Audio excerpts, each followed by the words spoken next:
regolare di Marostica. Una scelta vincente, semplice, affidabile, competitiva.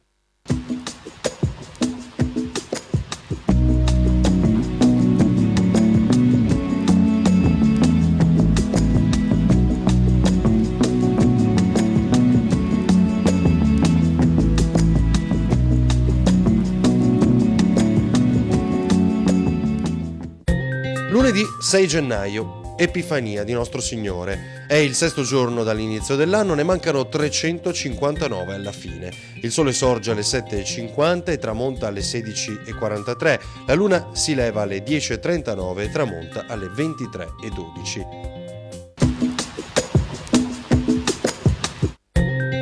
1431, un freddo eccezionale ha fatto gelare completamente la laguna di Venezia, interrompendo ogni comunicazione con la terraferma.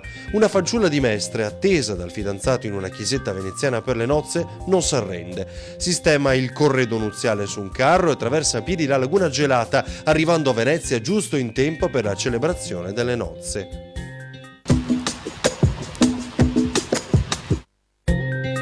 Presso il Tempio Regina Pacis a Giavera del Montello, un presepio di circa 100 metri quadri con statuine in movimento, laghetti, acqua, pioggia, neve ed effetti speciali. Il presepio si può visitare fino al 7 gennaio tutti i giorni dalle 15:30 alle 19:30, dal 7 gennaio solo sabato e domenica oppure su appuntamento.